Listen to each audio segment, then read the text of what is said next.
Hello class 7 students, welcoming you all back to your chapter. और आज में हम करेंगे एटमॉस्फेरिक प्रेशर। ठीक है, हमने ये atmospheric pressure is a part of your elements of weather. पिछली क्लास से हमने वेदर इंस्ट्रूमेंट्स के बारे में, हमने टेम्परेचर देखा था कि हम टेम्परेचर कैसे नापते हैं through thermometer and everything. And then हमने पढ़ा था प्रेसिपिटेशन में, जैसे हमने रेन गॉड से नापा था। एंड अब हम देखेंगे एटमॉस्फेरिक प्रेशर को हम कैसे नापते हैं from which all atmospheric instrument, right? So let us dig into this topic as well, right? So first is atmospheric pressure. Our bodies are quite aware of temperature and rainfall, but you may also experience that the weather sometimes feels heavy as before a thunderstorm. This is related to the atmospheric pressure, which is the pressure exerted by the weight of the air above and around us. मतलब कि देखो, हमने अभी rainfall और temperature के बारे में तो पढ़ लिया, राइट? बट कभी कभार हम वेदर में ये भी एक्सपीरियंस करते हैं कि हमें बहुत ही मतलब हैवी हैवी लगे, भारी भारी लगता है, एज इन आउटसाइड, है ना, बाहर में हवा की वजह से, हवा में एज इन ओपन हमें बहुत भारी भारी लगता है। क्यों?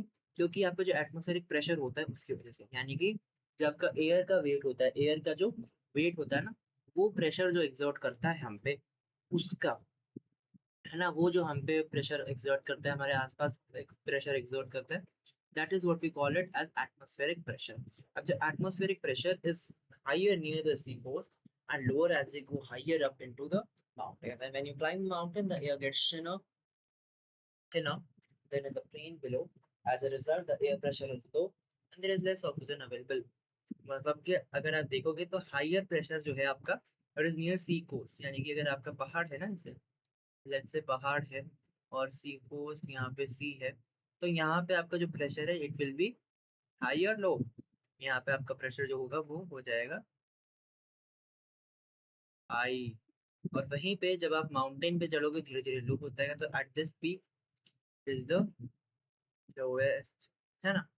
तो मतलब कि when you climb mountain the air gets thinner, यानी कि जो प्लेन में थी उससे भी थोड़ी हल्की हो जाती है। That is why, because air pressure यहाँ पे होता है ऊपर में माउंटेन में कम होता है, और ऑक्सीजन भी कम होती है टू ब्रीथ। यहाँ पे आपको दिख रहा होगा लोअर प्रेशर होती है, लोअर प्रेशर होता है तो इसलिए इट इज कूलर एयर, है ना। कम प्रेशर होता है तो इसलिए ठंडी हवा होती है। हायर प्रेशर होता है यानी कि ज्यादा प्रेशर होता है, that is why it is warmer air, right. तो ये क्या है? As a result the air pressure is lower and there is less oxygen available for your lungs to take in. तो वहाँ पे जो होता है क्या, यहाँ पे एयर प्रेशर कम होता है तो ऑक्सीजन भी आपको लंग्स में लेने के लिए कम होगा, है ना। Y so? बिकॉज आपका यहाँ पे है ही नहीं कुछ, because it is very much higher place, plus with the less thing, with less oxygen getting into your blood, your body has to work harder to keep you moving. हमारे अंदर oxygen नहीं जाएगा, हमारे ब्लड के अंदर oxygen नहीं जाएगा, तो कम ऑक्सीजन के साथ ही हमारे ब्लड को काम करना पड़ेगा। दैट इज वाई कभी कभार हमको ब्रेथलेस लगता है कि हमको सांस नहीं आ रही है, हमें से चक्कर आने लगते हैं, या हमें थकान सी होती है। क्यों? क्योंकि हम कुछ ज्यादा कर भी नहीं होते, बट हमारा खून बहुत ज्यादा काम कर रहा होता है, बिकॉज ऑक्सीजन नहीं है, तो उसके बावजूद इट इज वर्किंग बहुत ज्यादा, ताकि वो that provide us our needs, right. ये चीज है। This does not mean that atmospheric pressure is always high in plains below और ऑन द कोस्ट, यानी कि ये कभी ऐसा नहीं होता कि एटमॉस्फेरिक प्रेशर जो होता है वो बड़ा हो, ऑलवेज हाई हो प्लेन्स में या बिलो ऑन द कोस्ट। मतलब कि ये नहीं होता कि जो एटमॉस्फेरिक प्रेशर है वो हमेशा प्लेन्स में ज्यादा हो और कोस्ट में कम हो, बल्कि इनफैक्ट ये है कि समटाइम जो है वो ड्रामेटिकली ड्रॉप कर जाता है ना। मतलब अपने आप dramatically means no one dramatic, मतलब ड्रामेटिक एकदम होता है ना, ड्रामा कभी भी हो जाए, कुछ भी हो जाए, क्या वी डोंट नो। तो वैसे ड्रामेटिकली कभी भी it can drop. That is what why metrologist उसको क्या बुलाते हैं, इट इज कॉल्ड डिप्रेशन और लो प्रेशर सिस्टम। यानी कि जो कभी कभार ऐसी चीजें होती हैं उसको what they call it as, they call it depression, और they also call it as low pressure system. Why सो?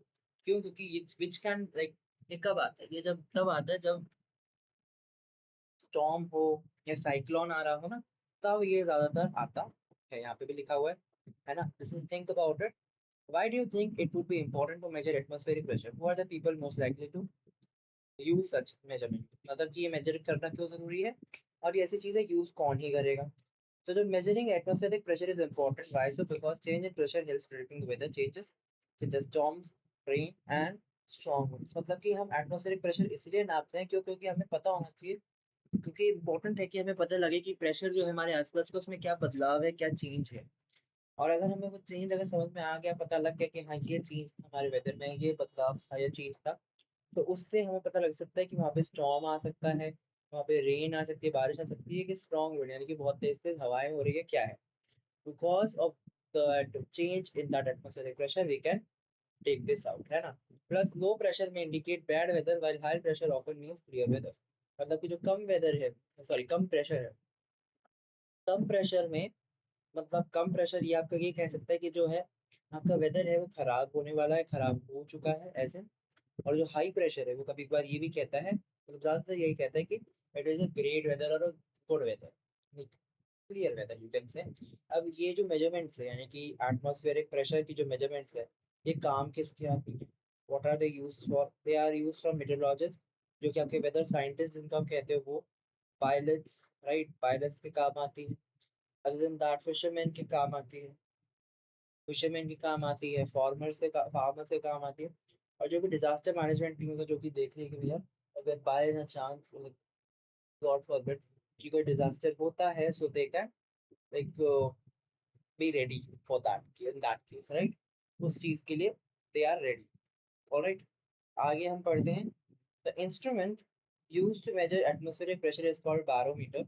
जो इंस्ट्रूमेंट हम यूज करते हैं ना इस एटमॉस्फेरिक प्रेशर को नापने के लिए, that is called a barometer, ठीक है।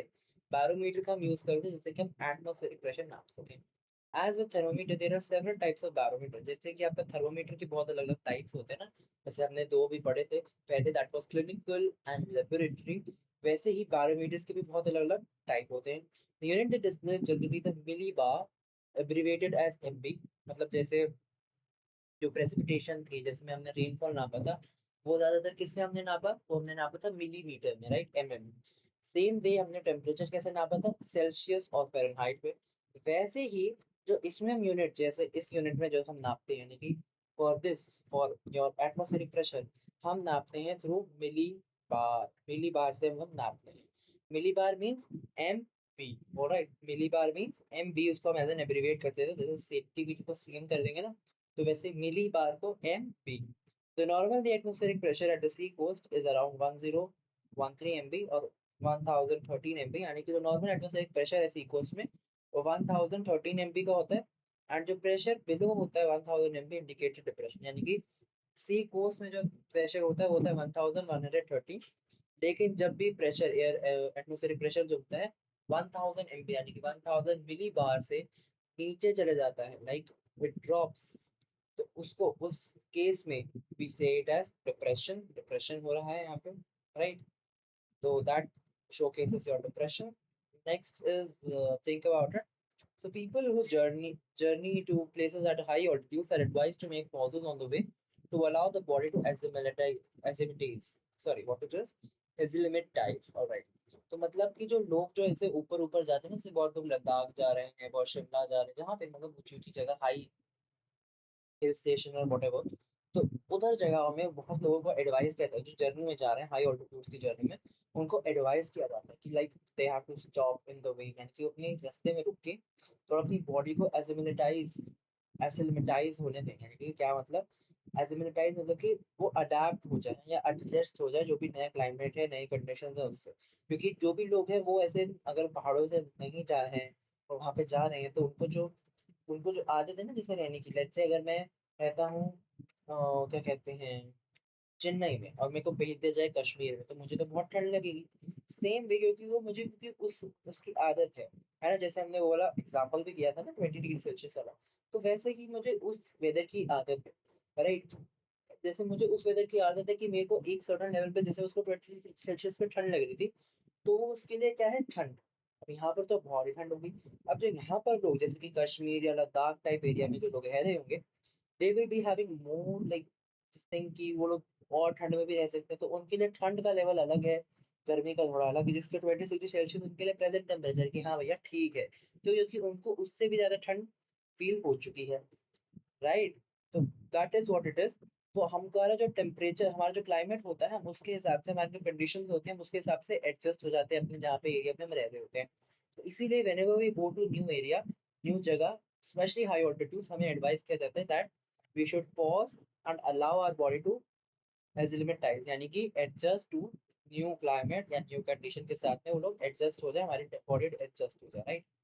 Our army personnel serve in high altitude places like Kardungla in Ladakh, which is over 5,650 600 meters above sea level। यानी कि जो आर्मी पर्सनल होते हैं ना, आर्मी के लोग होते हैं, वो भी हाई ऑल्टीट्यूड में प्लेसेस में देते हैं, हाई ऑल्टीट्यूड प्लेस यानी कि बहुत ही ऊंची ऊंची प्लेसेस में सर्व करते हैं, अपने सर्विस देते हैं। Why so?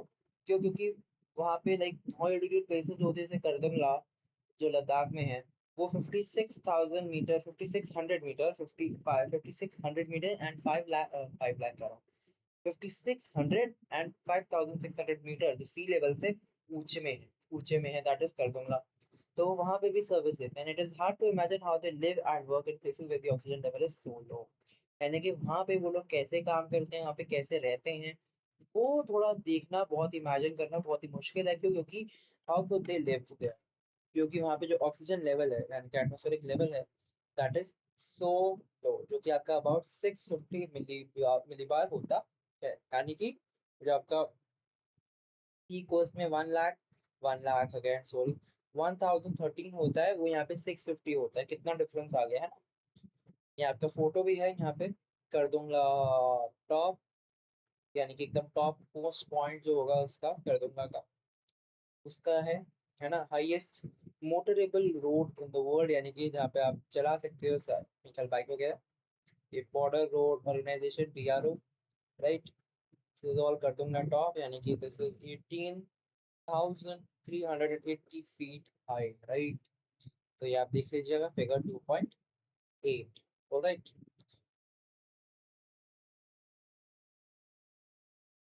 Next we have is wind.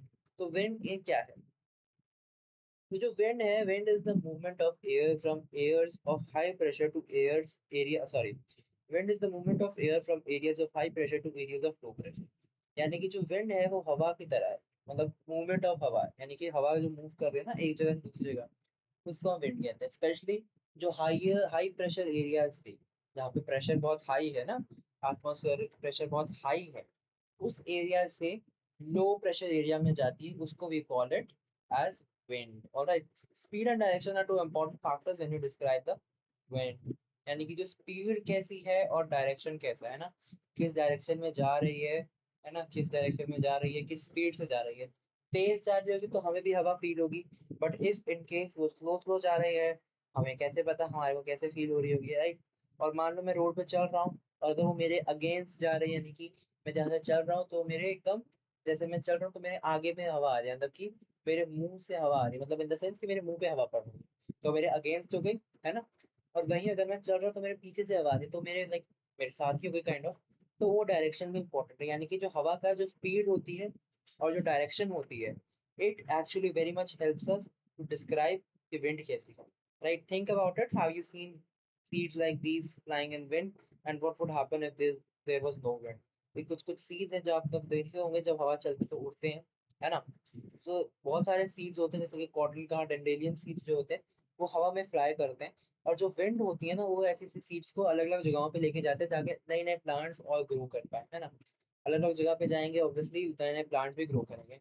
और अगर वहाँ पे हवा नहीं होगी, जो सीड है वो अपना पेरेंट प्लांट के पास ही गिर जाएगा, है ना।